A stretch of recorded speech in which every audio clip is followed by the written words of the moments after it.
ઓલી કડી એક ગાઈ લો બાપની એના હટાને. હા મારું જ એ પણ ગીત મારું જ છે બાપ માટે કે ઘરમાં જેને એ જ બાપ બેઠો માનો એ જ અમૃતનું ઝાડ. જેના ઘરમાં બાપ બેઠો હોય એ અમૃતનું ઝાડ છે અને ખાલી એનો એક ખોખારો થોડો ઈકો આપો ગાવ ત્યારે આખો એના આધારે જાય જન્મારો. હા હા એમના દીકરાઓ આખા ખાલી એનો એક ખોખારો બાપનો એક ખોખારો છે ને આખો જન્મારો એના આધારે વયો જાય. તમારી હામી તમારી હારે આખી દુનિયા હોય કદાચ તોય કદાચ ખાલી લાગે પણ આખી દુનિયા હામી હોય ને બાપ બેઠો હોય ને એટલે કહી દે તારો બાપ બેઠો છે ભલા માણસ તારે હુઈ જવાનું હોય. હા હા હા ઉપાધિઓ આવે મારે આપના જેવી એ સમય હું અકળામણ થાય જ્યારે તેથી મારો બાપ મને એટલું કેતા શું કેતા કે તું બધું ભૂલી હુઈ જા બેટા. તેથી મને એટલું કેતા બધું ભૂલી હુઈ જા બેટા.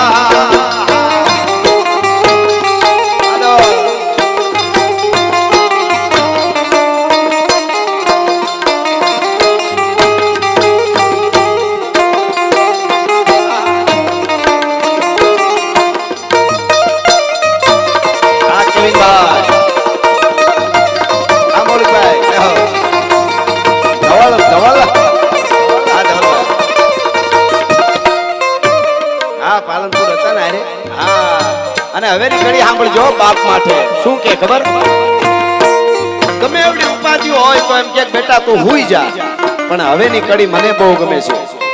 અને દરેક બાપ સાહેબ આ ભારતીય પરંપરામાં તો માં બાપ બેનું બધાય પતિ પત્ની એના શુદ્ધ પ્રેમ ઉપર ગીતો લખાણા મા બાપના પ્રેમ ઉપર ગીતો લખાણા એ આપણી પરંપરા. પોતાનાને હાથ કરવો પોતાના વગર હક ન થાય એ આપણી પરંપરા. અને જનાવરની જેમ આડેધડ ખાવું મોજ કરવી એ પશ્ચિમની પરંપરા છે પણ આપણી પરંપરા અદ્ભુત છે. એટલે મને ગમતી આ કડી સાંભળજો પાછી. હા કે હું આમ મારા બાપુજી નીચે બેઠા હોય રૂમ છે નીચે ત્યાં અને હું આવું જાઉં અને દરવાજો ખોલું ને તો મારા બાપુ કેવો અહેસાસ કરાવતા મને જોઈજો તમે.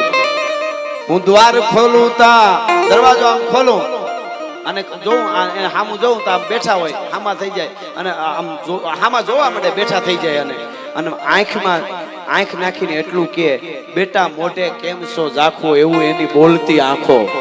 પણ મને ગયા ત્યારે કેવું લાગ્યું મારા બાપ ગયા ત્યારે કે મીઠડો મેરા મન મીઠડો મેરા મન અરે મીઠડો મેરા મન કરતો તો મારા ઘરમાં એ ઘૂઘવાટ. મીઠો દરિયો છે બાપ આખા ઘરમાં એવા ઘૂઘવાટા કરે ઈ વૈયા ગયા પછી બીજો કોઈ એવો ઘૂઘવાટો કરી ન શકે. ઘર આખું ભર્યું ભર્યું લાગે. અને વૈયા ગયા પછી મને કેવું લાગ્યું મારા ઘરમાં એ ઘૂઘવાટ આજ મનમાં બોવરાજ મુંજાણો. આજ મારો આખો સમદર સુકાણો મનમાં આજ રાજ મુંજાણો આખો સમદર હુકાણો.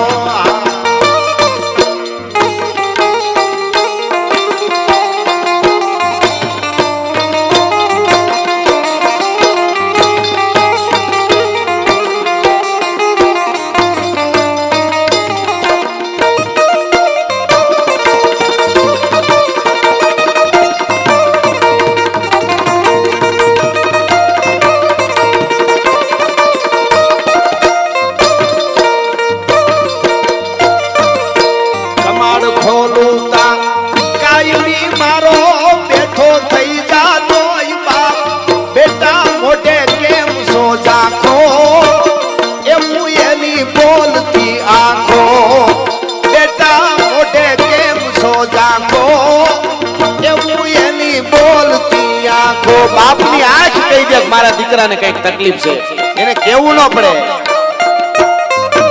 બેટા મોઢે કેમ સોજાકો એવું એની બોલતી આંખો. આ બાપ દીકરાઓનો કુટુંબનો પ્રેમ છલકાય છે અહીંયા. આ પ્રેમના આંસુ છે બધા.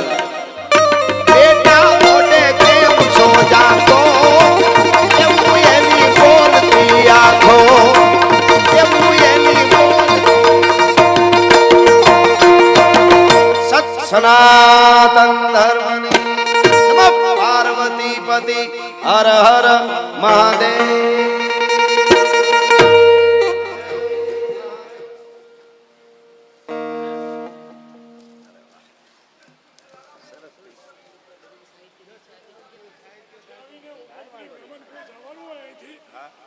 ટ્રેન અને ફ્લાઇટમાં અહીંથી જમ્યા પછી પાર્સલની સુવિધા પણ છે.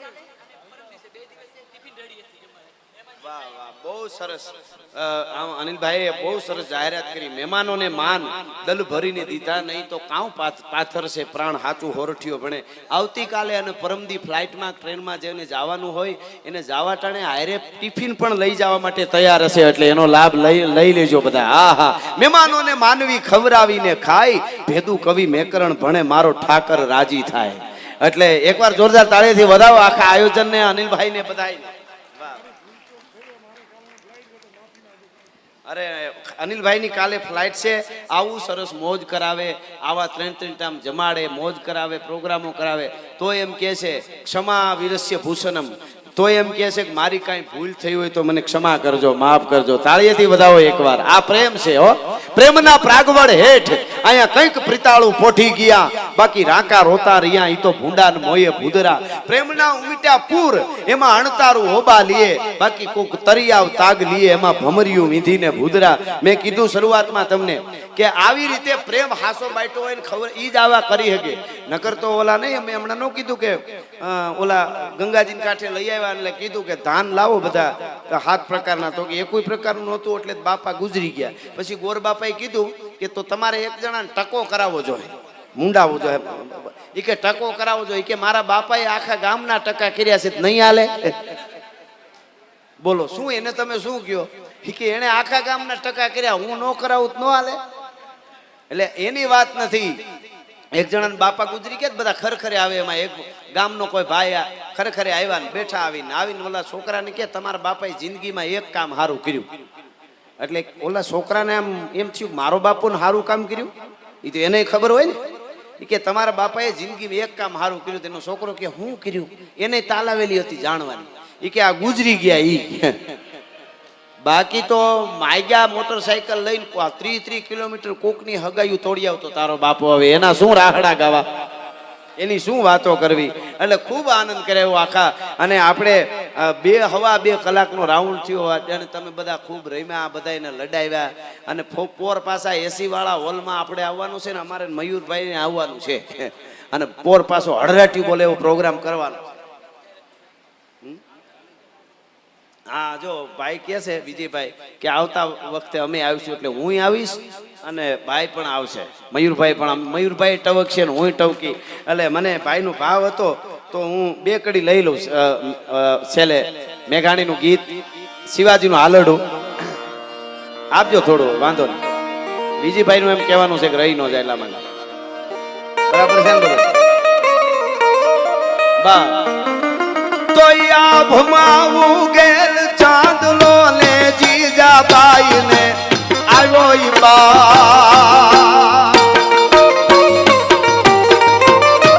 હવે ભમાવું ગયો ચાંદલો ને જીજાબાઈ ને આવ્યો બાલ રે, જીજાબાઈ ને આવ્યો ઈ બા.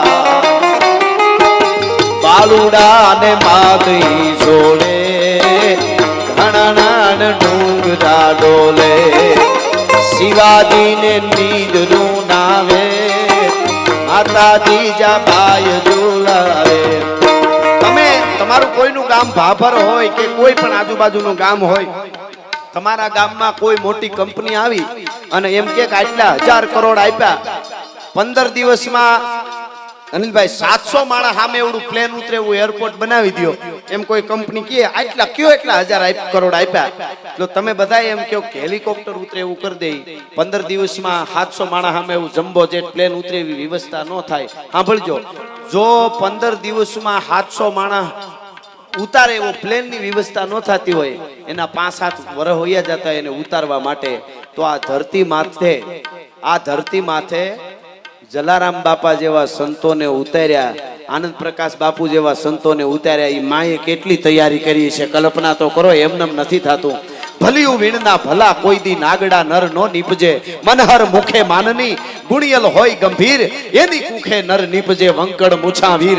અને પછી અખિલ બ્રહ્માંડના માલિકને આવવાનું મન થઈ જાય અને પોતે આવીને જોગી જીયાણને એમ કહે કે મારો દેહ ધ્રુજે છે, ખાવું નથી, કાયમ રોટલા ઘડવા માટે તારી પત્નીને મારી હારે મોકલ ને તો તું હાસો, બાકી વાતું તો કરે છે ઘણાય. એટલે કીધું કોઈ વટની વાત નથી, પણ ચરણે આવ્યા ને આશરા ધર્મ છે. અને હું જોગી જલિયાણ એમ કહે છે કે હું કાયમના માટે આશરે આવે એને નિરાશ વાળતો નથી.